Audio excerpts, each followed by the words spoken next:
Hello and welcome to Productively Mindful. My name is Yolanda Schultes and I talk about everything mindfulness and spirituality several times a week. So if that's something you're interested in, make sure you click the subscribe button, hit the notification bell icon to make sure you get notified every single time I upload a nice video for you.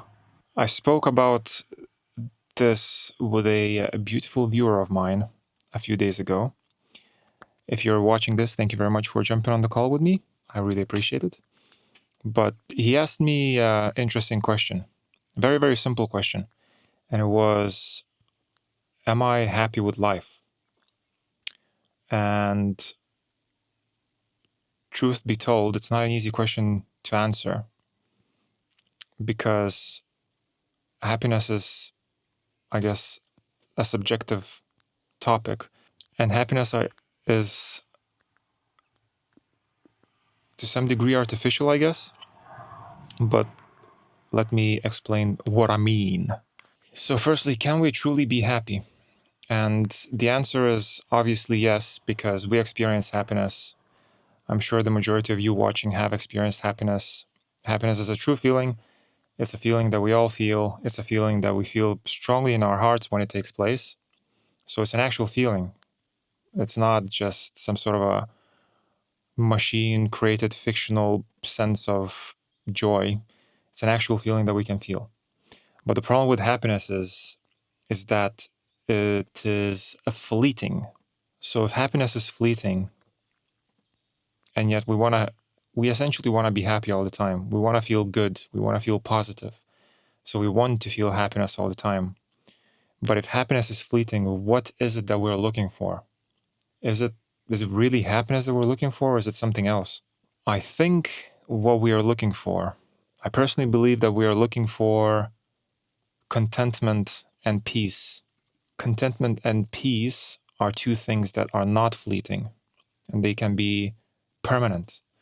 And the reason why we go through these practices of spirituality and mindfulness is because we try to attain what we think is eternal happiness, but in essence is eternal contentment and peace with existence itself, life itself, right? So where does that eternal contentment and peace come from?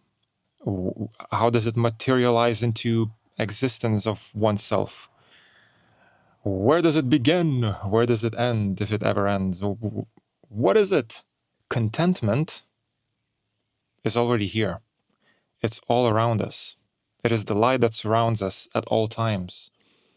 And if you do a healing meditation, for example, which is breathing in the light that is around you and breathing out the negativity, you are essentially replacing the negative senses, the negative emotions within you with that contentment that surrounds you at all times.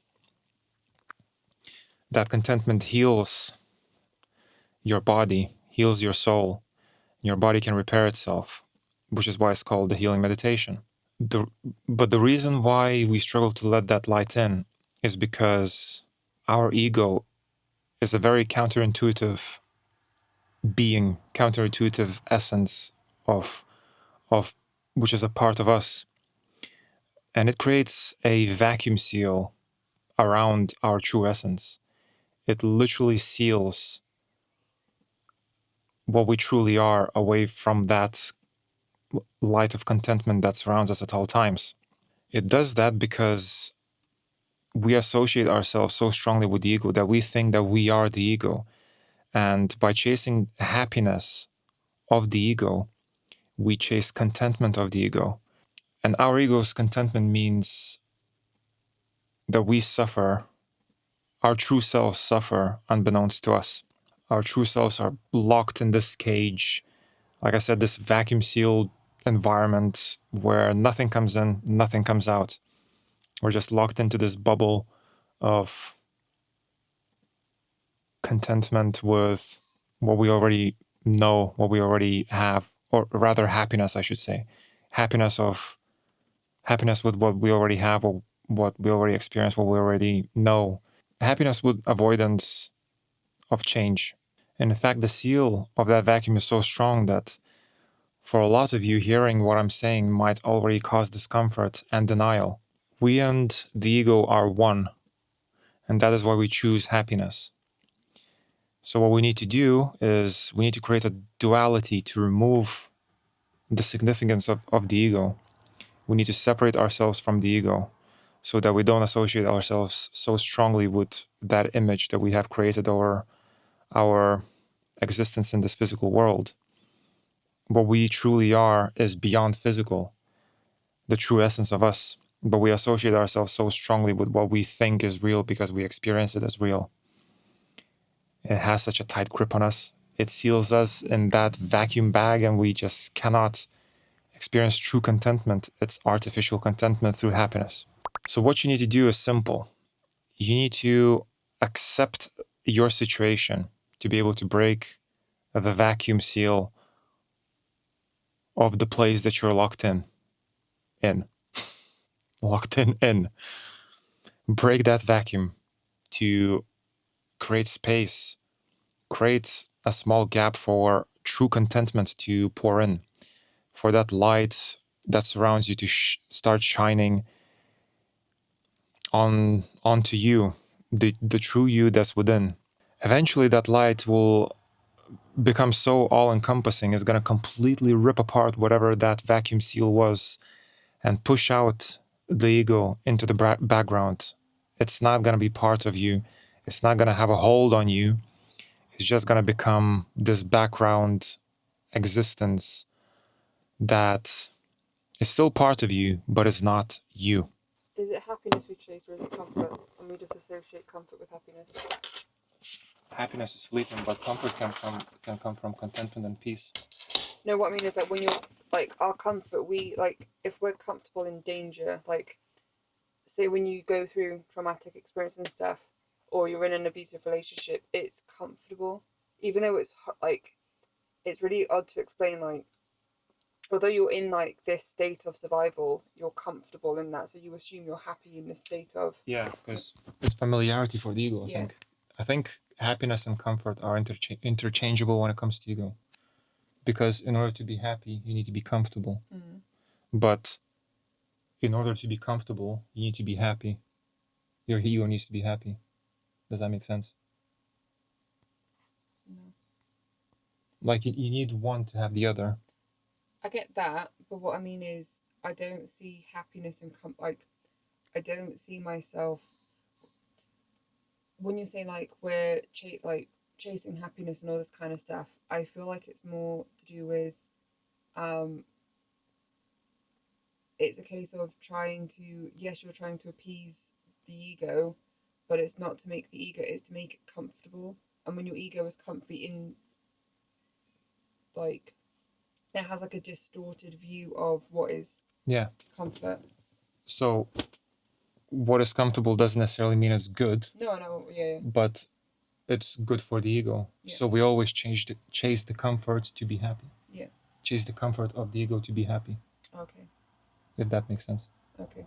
And like I mentioned, that a vacuum blocks off access to all that space within you, that all-encompassing space, the never-ending space that you are. And that creates a sense of emptiness within you, a void that you try to fill through external sources. In this case, perhaps happiness of your ego. Because that space never truly gets fully filled, it can feel like it's it's a sensation of vast nothingness within you that seemingly has no end, and you just cannot fill it because happiness is fleeting. You become happy, but then you start chasing the other happiness because that happiness is fleeting. It never fills that void. But once contentment starts pouring in, you start to understand the scale of that vastness. You start to understand how vast your true self is, and it keeps getting more and more content, more and more full, and you don't need to keep chasing that external happiness, because the contentment brings you joy in life, and happiness almost has more significance to you. When it fleets away, you don't go back to that sensation of chasing because you're content. It never goes back to trying to fill out that void with happiness. It goes back to contentment. You still get moments of sadness, of negativity. You still get moments of elation and happiness, but your baseline becomes contentment. It doesn't become a sense of nothingness and a void that you need to fill constantly with happiness. You go back to contentment. So if you keep practicing acceptance of your relationship with your ego and the fact that it has a very strong hold on you, that it has you sealed away in this vacuum state, you will start to understand that this is by choice. And by choice, you are essentially suffering. But you cannot, it's very difficult to make a different choice when you don't realize that that is by choice. We think that's what we're trying to do, chasing this happiness that is fleeting all the time without raising our vibration to the level of contentment at least. We will never understand that it is a dysfunction of our very own existence. We won't know that that is not normal. We believe it's normal because that's all we know. So it's either through intense suffering or intense practice that you start realizing this, or by observing somebody else completely change their lives, and then you inquire as to why that happened. And they say, I got tired of chasing happiness, so I chose contentment. How did you do that? Spirituality. Plain and simple. So once you start building that contentment, once you start separating yourself from the ego, once you start creating that duality, a sense of peace will start emerging. Peace from understanding that you are creation, God, the universe itself, and you will go back to it when your experience of existence ends. You will start to understand and gain peace from the fact that the true you is untouchable and you only suffer by choice. So you will start making the right choice, the choice to be content, and you will find peace in contentment. You will find peace in knowing that you are untouchable and unhurtable by the objective reality that we experience, that we sense through our five senses.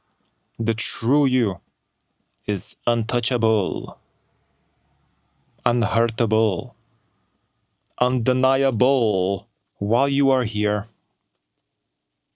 physically, you might get hurt. Emotionally, you might get hurt. But your essence will never get hurt. Because, like I said, it is untouchable. And you only suffer by choice. We always choose our suffering. Might not be something that you'll want to hear, but it is the truth. If you really think about it, we always suffer by choice. And that choice is not yours. That choice is forced upon you by your comfort craving ego. I am a mindfulness and spirituality guide, and I help people overcome seemingly unovercomable situations in their life, be it stress, be it unfulfillment, be it some sort of very difficult barrier that you cannot overcome. I offer a free 1-hour conversation with me with no strings attached.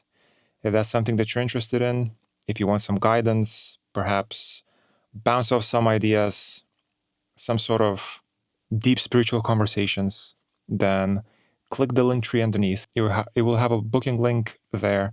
Click on it and you'll be able to pick a time slot that suits you. If you did enjoy the video, click like, share, comment, subscribe. Let's have a discussion underneath. Do you agree or disagree with what I said? I'm always interested to hear different opinions about the topics that I speak about. This has been Ailanda Schultes from Productively Mindful. I love you all, and I will speak to you all very, very soon. Goodbye.